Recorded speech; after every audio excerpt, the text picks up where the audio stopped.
Good morning from Panhandle Outdoors, America's only daily outdoor TV show. Your source for fishing, hunting, and information for folks who enjoy the great outdoors. Now sit back, relax. It's Panhandle Outdoors.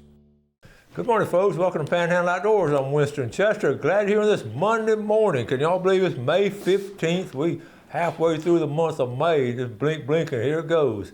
Time just flies by, I swear. Let's take a look at our weather brought to us by Gulf Coast Air Conditioning, Drew Pollard and hard-working crew. Taking care of our everyday comfort needs. High today, 85, low 69. Water temperature still at 78. Take a look at our Monday moon phase. We're got a half moon coming up, and we'll get that. It's going to be the full moon of May is going to be like next week, and it's going to be a really exciting time on freshwater. We're going to talk more about that later. Our tide chart brought to us by Kent Forest Lawn. I know we got spoiled last week with all those big tides. Look at the next couple of days, the 15th and 16th and 17th, not very good. We have a little bit of a low tide, it's more of a neap tide today. But for the weekend now, if you look on the chart for the weekend, all kind of a great activity as far as tidal flow coming in this weekend, starting on about Thursday. So it's funny how that works out. So nature just continues to amaze me. The older I get, I think the more I'm amazed at how did that happen? How did that do that? So I think you know what I'm talking about. Look at our wind direction coming out of the west at about 10. Of course, our Monday moon phase is brought to us by Panama City Coca-Cola. Real good folks down there, and we appreciate their sponsorship. Let's take a break, and we'll be right back.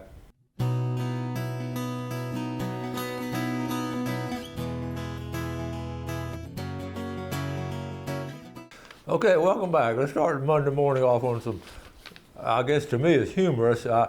You've seen our snake videos in the past. I just have this thing about snakes. I like them, I'm scared of them, I don't like them, and I like them. So, but Gail has always been scared of them. And this year we just had a bunch of them around the house, and I don't know what the occasion was this year. Nothing has happened nature-wise that would, other than I think we're not having near as many coyotes because I'm seeing a lot of rabbits. I'm hearing this from other people too. A lot of rabbits have come back into our neighborhood, that big area in the woods and all, and I think it's really become the lack of the predators, like the coyote. So anyway, let's get to this video. This is the garage door is open. I leave it open as much as I can, and Gail said a snake crawled out of there when I got home. I said, what? She said, a snake crawled out of the garage. So I put my snake hunting stuff on. I go out in my driveway, and I'm looking for a snake. And I saw it, and it went into the bushes. So over in the hedges, I said, it'll go on away. Of course, she had to keep looking. She went back out. There it is. And the snake had his head, okay? You're not gonna believe, okay, look at this. That's the snake, I'm sorry, let's see, that's a snake head. And he's looking at me, okay? This is out toward, I'm coming out my front driveway, and he's looking at me. Y'all see him looking at me? At first, I walked up to it, and it wasn't moving. I told Gail, I said, that's a limb that's falling out of the tree.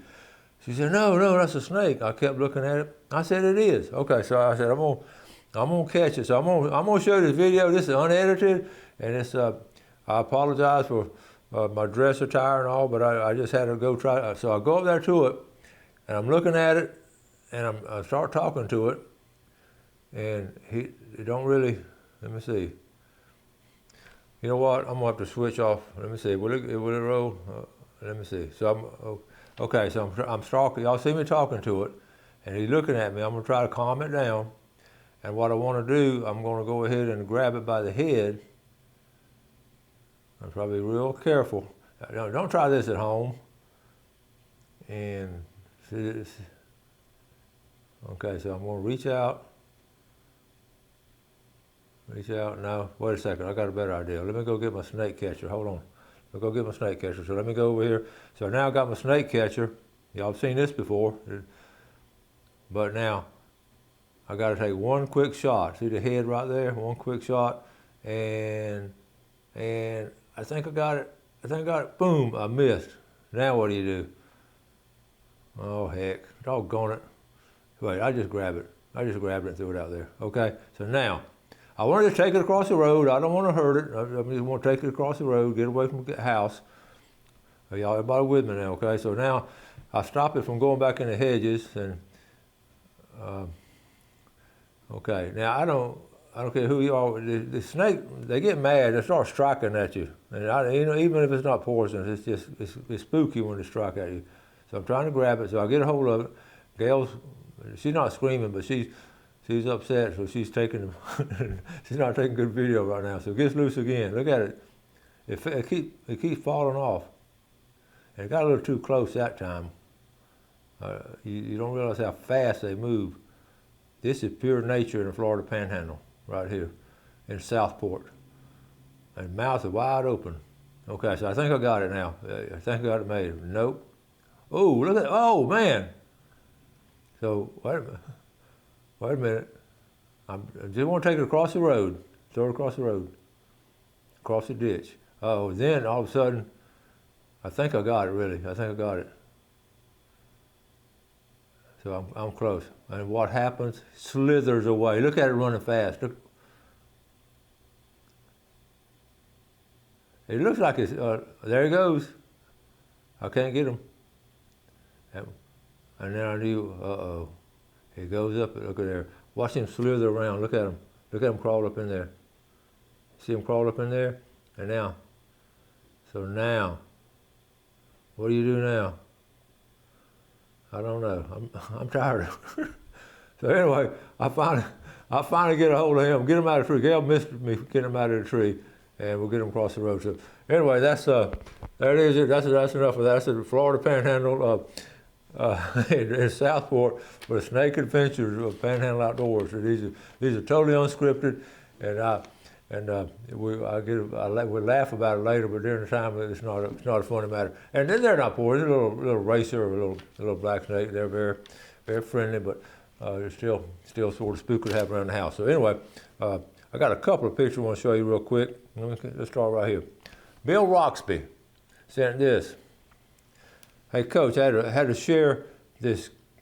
I had to share this picture. A good friend of mine, Paul, caught these fish. The pompano in the middle is right at 19 inches. He caught them first thing in the morning. The fish bite was still on at 9 o'clock. So check that out. That was a nice catch over there in Walton County, South Walton. Thank you, Bill Roxby, for sharing that. I didn't know. Bill had told me he actually. Okay, what did he catch them on? Caught them all on sand fleas. I said, that's pretty strong, good fishing. Thanks, Bill. I'll get this on. We mentioned that Bill told me he was reserve wildlife officer down in Miami-Dade for a period of time, during the period of time when it was called the Florida Marine Patrol. Now, was some interesting time that, if you don't know the history, we had the Game Commission and Florida Marine Patrol. They combined them back in the, I don't know, 20-something years ago. So anyway, Bill, maybe that's why he loves outdoors like that. I'm sure you saw a lot of adventurous things down there in Miami-Dade County as far as outdoor stuff and Marine Patrol. I got some more pictures, but let's go and take a break. We'll be right back.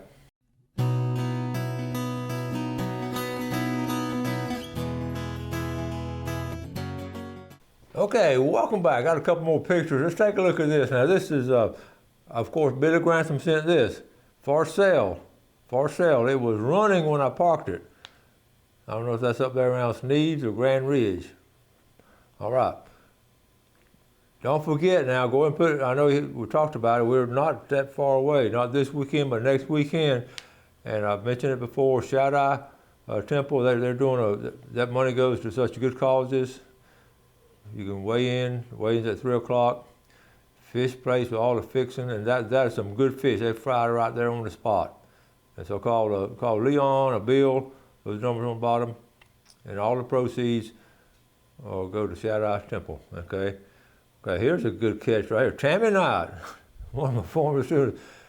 As my husband said, "Doll, you roped them." Well, she caught the biggest ones, and look at her sentence at the top, very top. The mayflies are starting to show up, so the fish show out. What a great couple of hours now. She and her husband caught this. Good job, Tammy. Look at the size of these fish. I mean, these are some fine fish, folks. I'm telling you, we're right in the middle of some fine fishing here in the river system. We're going to talk about that a little bit later.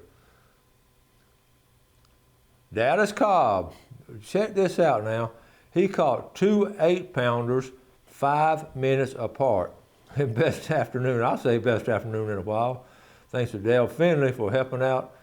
And I promise I have a net from now on, so he didn't have a net. But he caught this one right here, okay, that's one 8-pounder, old Dallas.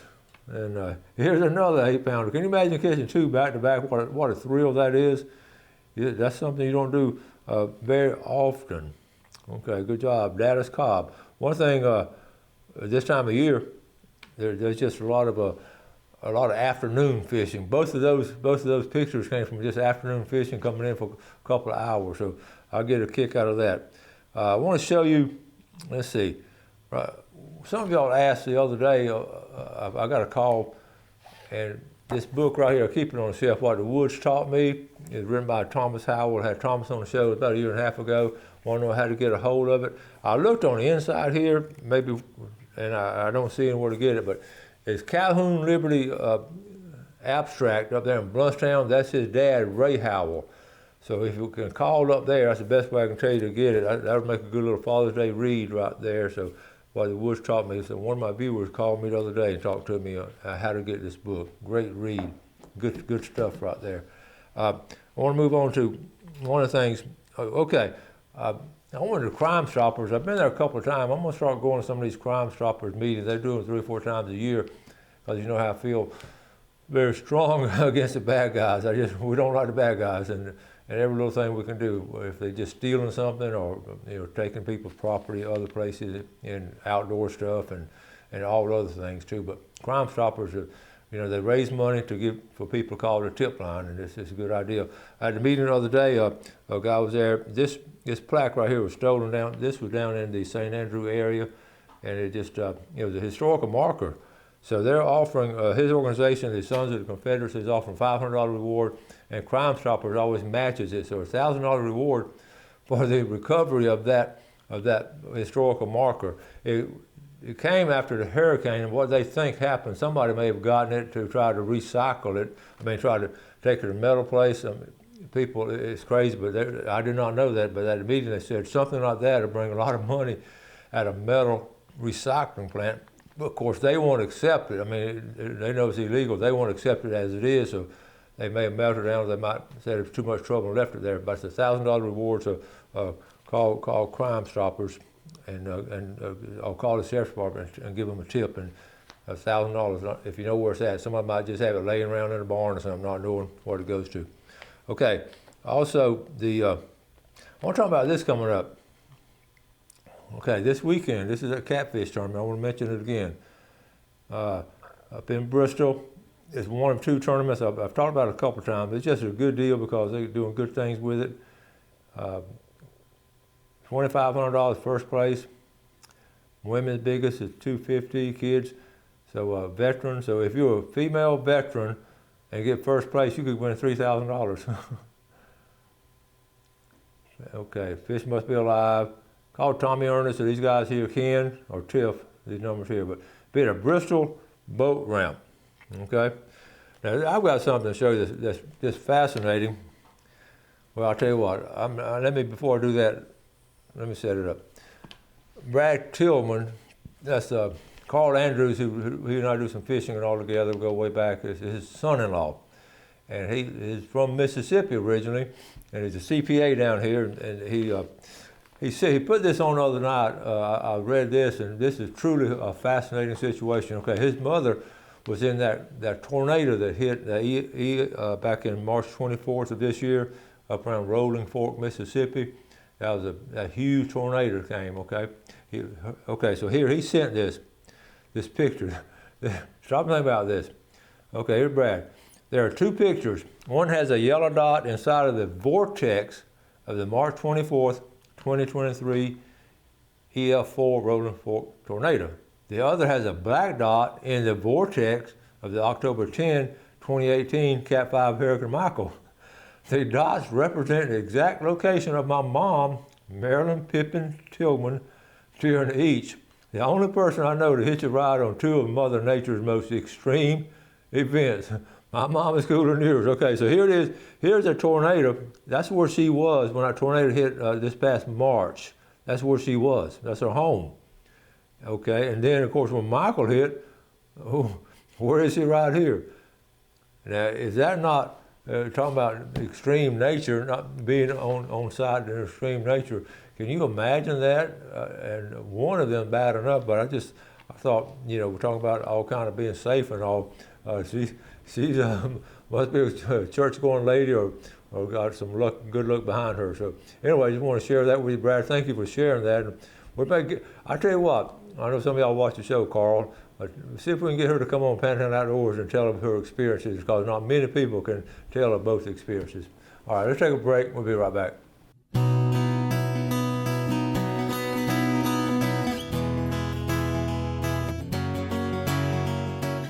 Okay, welcome back. Let's take a look at our fishing game times today, brought to us by Blue Water Outriggers in Port St. Joe.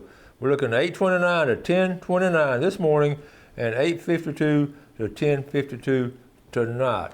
Well, there's a group of us that worked together for years and coached and taught together, and we're all retired now. So we get together on Monday mornings at 9 o'clock at Granny Cantrell for a breakfast, and we sit around about 8 or 9 of us. We call ourselves the Liars Club because those guys tell the same lies they always told and think we're going to believe it. But there's a bunch of great guys. I enjoy them. They're really, really good, very good friends of mine. And so Jim Redfern, who actually hired me to come to Bay County way back in the day, I got to tell y'all that story one day. He sort of sits at the head of the table, but he's has some good coaching friends and all. So he has a place up there at Sunny Hills, way on the backside of Sunny Hills. We've been talking about, let's just go shooting one morning. So last Monday morning after breakfast, we just had our guns and just went up there, went shooting like you did as teenage boys. I guess we're just flashing back to those days. I had some pictures I want to show you. Just encourage you to do things like this. We get together with a group of folks and all. This is totally unscripted. Again, he has a shooting place up there, and these are just some friends of mine. Tom Buttermore, Tim Jennings, Jim Lawson, Calvin Harrison, and that's Harry Frank there. He's our baseball coach. He's got a good shooting area. Okay, now, notice you always want to wear those, okay? And I'm always around these guys, I'll make sure I wear a bright color. But it was a safe situation, and you can see in the lower left-hand corner, we did some hot dogs, but they forgot the mustard, but they were still good. They sound like a bunch of guys getting together. And we had some video. We shot some skeet. We just did some target practice here. Just shot some guns. Okay, I was laughing at them. Oh, okay, and of course, one of them hollered, "Snake!" So you know what happens? I go over there. What do you see right there? Another snake. So I go over there, try to grab it, but he's inside of his case. So then I get a real good close. There, wait a minute, there it is. So then I start chasing it. There, see the snake right there? So it's a little baby snake, but they were all scared. I said, I'll get it. And it takes off, goes back around there. I'm trying to film and catch him, so I'm not going to show all this because okay, that's not. But anyway, it gets I never did get a hold of that one. So okay, and then we have one more here. We're just sort of shooting some skeet. Just over and under. That's Tom Buttermore. He missed all his. Okay, so anyway, so that I want to share that with you because I know a lot of y'all just get to do things and all. I brought them a little over and under, and some of them had their pistols and all, but just going out shooting on occasion, that's a lot of fun. Okay, moving on. One of the things I want to talk about, the elk. We're talking about, I'm going to go back up right here. We've talked about this before, but I read this the other day about, again, this is, if you want to do something this summer, just go up there and look for some elks. They're around there, the Cherokee Reservation up there in the Smoky Mountains, and it's been a wonderful comeback as far as the elk. And I was reading the statistics on it, and like they this is they're in the Rocky Mountains, but they brought them back over here east of the Mississippi because this was their original